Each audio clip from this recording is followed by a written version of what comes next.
Ramadan pada tahun 2025 ini kita dipersaksikan oleh Allah Subhanahu wa taala pada kondisi-kondisi yang memprihatinkan, terutama secara sosial kemanusiaan dengan banyaknya tempat yang dilanda banjir, termasuk dengan banjir yang tidak kalah besar daripada banjir berupa air, yaitu moralitas yang jebol karena hawa nafsu yang itu justru dilakukan oleh mereka yang terdidik. Berita terbaru adalah Kapolres Ngada itu melakukan sesuatu tindakan melanggar hukum yang sangat luar biasa dan betul-betul tidak pernah terbayangkan oleh kita. Sebagian masyarakat menjadi putus harapan seakan-akan seperti itu. Kalau kemudian seorang Kapolres berani melanggar hukum dari sisi yang dia harusnya tegakkan, kepada siapa bangsa ini akan menggantungkan harapannya. Hadirin sekalian yang dirahmati Allah Subhanahu wa taala, lepas dari itu semua ini menunjukkan kepada kita akan pentingnya kita memahami cara-cara berpikir secara spiritual. Secara intelektual, wadah untuk mengasah kemampuan setiap anak manusia memiliki kapasitas tersebut itu sudah banyak, berjenjang, bahkan begitu tersebar di seluruh Indonesia. Universitas atau perguruan tinggi di Indonesia ini terbanyak di dunia dengan jumlah 4.000 lebih perguruan tinggi. Akan tetapi kita juga melihat bahwa jenis-jenis persoalan melanggar hukum juga menjadi yang tertinggi. Bahkan di kala Ramadan pun media massa tidak sepi dari berita-berita kriminalitas, pelanggaran moral, dan seterusnya. Mengapa itu kemudian terjadi?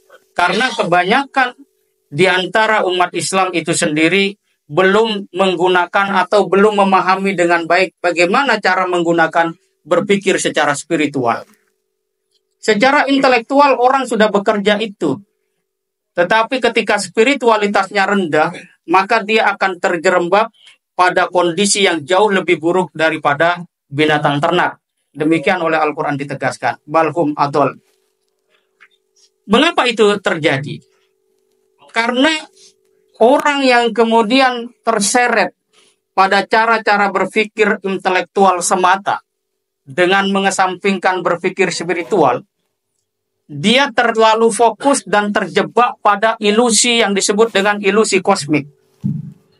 Mengapa orang dengan penghasilan yang sudah cukup tinggi tapi masih terpikir olehnya untuk melakukan tindakan mencuri atau korupsi? Itu karena bayang-bayang ilusi bahwa yang akan menjamin kehidupannya itu adalah ketika uangnya dalam jumlah sekian dan seterusnya. Lebih dari sekedar itu, orang-orang yang kemudian sudah mendapatkan income yang dalam jumlah besar atau di atas rata-rata pada manusia secara umum, itu kemudian tidak memiliki satu kesadaran empati, tidak juga memiliki kesadaran altruisme, sehingga mereka menjadi orang-orang yang sangat individualis. Dan memang teori intelektual atau pendekatan berpikir secara intelektual itulah yang benar. Maka Adam Smith dulu mengatakan bahwa sumber daya alam terbatas, kebutuhan manusia tidak terbatas. Dampak daripada pemahaman atau paradigma ini digunakan oleh seluruh pelajar yang belajar ekonomi ketika itu adalah melakukan eksplorasi, eksploitasi alam secara membabi buta. Baru sekarang kita mulai sadar, muncullah istilah perubahan iklim dan seterusnya. Itulah kerja-kerja intelektual. Semakin sedikit modal yang kita berikan, semakin banyak keuntungan yang kita peroleh. Itulah kemampuan berpikir intelektual, dan memang sampai di situ. Tetapi kita sebagai hamba Allah, sebagai manusia yang mestinya juga punya kesadaran humanity, kemanusiaan, tentu saja intelektual itu tidak bisa menjadi pemutus yang paling bijaksana.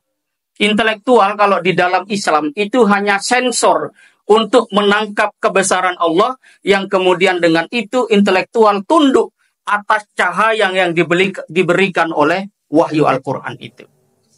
Misalnya, Ketika seseorang memiliki penghasilan besar dan kemudian dia tidak mau berzakat, intelektual mengatakan ya itu benar. Karena kalau kita zakat 2,5% itu besar. Apalagi kalau uangnya 1 miliar, kena zakat 2,5%. 6 juta saja penghasilan, itu sudah kena zakat penghasilan, 2,5%. Kalau mau dibayar setiap tahun, dengan total gaji 72 juta, maka zakatnya senilai 2 juta, kurang lebih seperti itu. Angka 2 juta itu, kalau dalam perspektif intelektual apalagi ditambah matematika, jelas kita akan berat untuk mengeluarkannya. Dan itulah yang kemudian penting untuk kita lihat bagaimana berpikir spiritual itu kita jalankan. Di dalam Ali Imran ayat 180 Allah Subhanahu wa taala berfirman, "Wala yahsabanna alladziina yabkhaluna bima atahumullahu min fadlih huwa khairul lahum bal huwa syarrul lahum." Jangan sekali-kali kamu mengira bahwa sikap bakhil, kikir itu akan menjadi kebaikan buat dirimu, bahkan itu keburukan bagi dirimu. Dalam satu kalimat seperti ini, penggalannya dalam terjemah bahasa Indonesia, kita langsung melihat Allah memvonis bahwa siapapun yang menggunakan intelektual tanpa bimbingan wahyu, kemudian dia memilih sikap bakhil, sesungguhnya dia tidak akan bertemu dengan keberuntungan yang sejati. Dia justru masuk ke dalam kerugian-kerugian yang besar, kerugian-kerugian yang tidak terbayangkan. Dan yang lebih parah lagi, kemudian Allah melanjutkan ayat itu, sayutawwaquna ma bakhilu bihi yaumal qiyamah. Nanti harta-harta yang kemudian disayang, disimpan, dihitung-hitung, itu nanti oleh Allah pada hari kiamat akan dikalungkan. Kita tidak bisa bayangkan kalau misalnya ilustrasi itu adalah makna tekstual.